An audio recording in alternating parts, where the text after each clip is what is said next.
ಶಾಂತಿಯ ರಾಯಭಾರಿ ಯೇಸು ಕ್ರಿಸ್ತ. ಎಲ್ಲರಿಗೂ ನಮಸ್ಕಾರ. ಇಂದಿನ ಜಗತ್ತಿನಲ್ಲಿ ನಮಗೆ ಶಕ್ತಿ ಎಂದರೆ ಏನು? ಅಧಿಕಾರ, ಸದ್ದು, ಗದ್ದಲ, ದೊಡ್ಡ ಮಟ್ಟದ ಪ್ರಚಾರ, ಹೌದಲ್ಲವೇ? ಆದರೆ ಇಂದಿನ ನಮ್ಮ ವಿಡಿಯೋದಲ್ಲಿ ನಾವು ಒಬ್ಬ ವಿಭಿನ್ನವಾದ ನಾಯಕನ ಬಗ್ಗೆ ಮಾತನಾಡಲಿದ್ದೇವೆ. ಆತನು ಜನರ ಕಾಯಿಲೆಗಳನ್ನು ಗುಣಪಡಿಸಿದನು. ಸಾವಿರಾರು ಜನರ ಆತನ ಹಿಂದೆ ಹೋದರು. ಆದರೂ ಆತನು ಹೇಳಿದ್ದೇನು ಗೊತ್ತಾ? ನನ್ನ ಬಗ್ಗೆ ಯಾರಿಗೂ ಪ್ರಚಾರ ಮಾಡಬೇಡಿ ಎಂದು. ಹೌದು, ನಾವು ಇಂದು ಮತ್ತಾಯನು ಬರೆದ ಸುವಾರ್ತೆಯ 12ನೇ ಅಧ್ಯಾಯದಲ್ಲಿ ಬರುವ ಯೆಶಾಯ ಪ್ರವಾದಿಯ ನುಡಿಗಳ ಬಗ್ಗೆ ಆಳವಾಗಿ ಅಭ್ಯಾಸ ಮಾಡೋಣ. ಜಜ್ಜಿದ ದಂಟನ್ನು ಮುರಿಯದ, ಆರಿ ಹೋಗುವ ದೀಪವನ್ನು ನಂದಿಸದ ಆ ಪ್ರೀತಿಯ ಸ್ವರೂಪಿಯ ಬಗ್ಗೆ ತಿಳಿಯೋಣ. ಯೇಸು ಸ್ವಾಮಿ ಅನೇಕ ಅದ್ಭುತಗಳನ್ನು ಮಾಡುತ್ತಿದ್ದರು, ರೋಗಿಗಳನ್ನು ಸ್ವಸ್ಥ ಮಾಡುತ್ತಿದ್ದರು. ಆದರೆ ಅಂದಿನ ಧರ್ಮಗುರುಗಳು ಆತನನ್ನು ವಿರೋಧಿಸುತ್ತಿದ್ದರು. ಯೇಸು ಅಲ್ಲಿಂದ ಹೊರಟು ಹೋದಾಗ ದೊಡ್ಡ ಜನಸಮೂಹವೇ ಆತನನ್ನು ಹಿಂಬಾಲಿಸಿತು. ಯೇಸು ಅವರನ್ನು ಗುಣಪಡಿಸಿದರು. ಆತನು ತನ್ನ ಹೆಸರನ್ನು ಪ್ರಕಟಿಸಬೇಡಿ ಎಂದು ಏಕೆ ಹೇಳಿದನು? ಏಕೆಂದರೆ ಆತನು ಒಬ್ಬ ಸೇವಾ ಮನೋಭಾವದ ನಾಯಕ. ಪ್ರಚಾರಕ್ಕಾಗಿ ಆತನು ಕೆಲಸ ಮಾಡಲಿಲ್ಲ. ಇದು ನೂರಾರು ವರ್ಷಗಳ ಹಿಂದೆ ಯೆಶಾಯ ಪ್ರವಾದಿಯು ಹೇಳಿದ ಭವಿಷ್ಯವಾಣಿಯ ನೆರವೇರಿಕೆಯಾಗಿತ್ತು. ಸ್ನೇಹಿತರೆ, ಈ ವಾಕ್ಯವನ್ನು ಗಮನಿಸಿ. ದೇವರು ಯೇಸುವನ್ನು ನನ್ನ ಸೇವಕ ಎಂದು ಕರೆಯುತ್ತಾರೆ. ಲೋಕದ ರಾಜ್ಯರು ಅಧಿಕಾರ ಚಲಾಯಿಸುತ್ತಾರೆ, ಆದರೆ ಪರಲೋಕದ ರಾಜ ಸೇವಕನಾಗಿ ಬಂದನು. ದೇವರ ಆತ್ಮವು ಆತನ ಮೇಲಿತ್ತು. ಇಲ್ಲಿ ಮುಖ್ಯವಾದ ವಿಷಯವೆಂದರೆ ನ್ಯಾಯವಿಧಿ.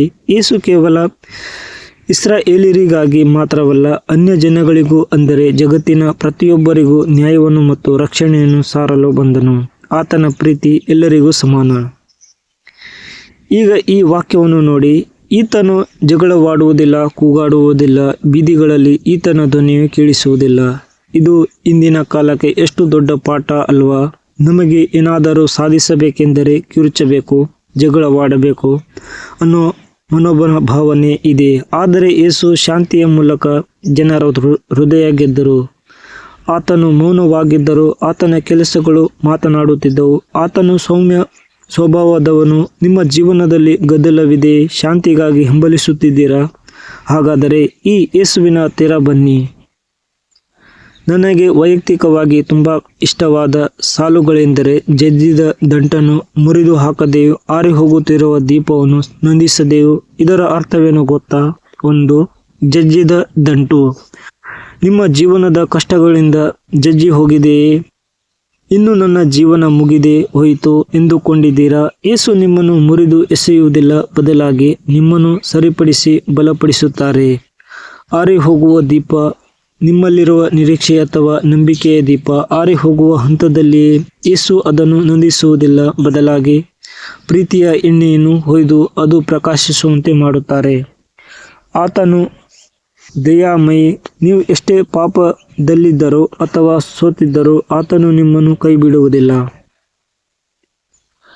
ಕೊನೆಯದಾಗಿ, ಅನ್ಯ ಜನರು ಈತನ ಹೆಸರನ್ನು ಕೇಳಿ ನಿರೀಕ್ಷೆಯಿಂದಿರುವರು. ಹೌದು, ಇಂದು ಜಗತ್ತಿಗೆ ಬೇಕಿರುವುದೇ ಇದೆ.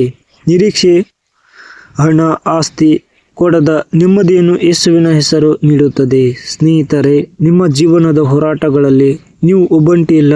ಜಗಳವಾಡದೆ, ಗದ್ದಲ ಮಾಡದೆ, ನಿಮ್ಮ ಹೃದಯದ ಬಾಗಿಲಲ್ಲಿ ನಿಂತು ತಟ್ಟುತ್ತಿರುವ ಆ ಯೇಸುವಿಗೆ ಅವಕಾಶ ನೀಡಿ. ಆತನು ನಿಮ್ಮ ಬದುಕಿಗೆ ಜಯವನ್ನು ತರುತ್ತಾನೆ. ಸಣ್ಣ ಪ್ರಾರ್ಥನೆ. ಪರಲೋಕದ ದೇವರೇ, ಈ ವಿಡಿಯೋ ನೋಡುತ್ತಿರುವ ಪ್ರತಿಯೊಬ್ಬರನ್ನು ಆಶೀರ್ವದಿಸು.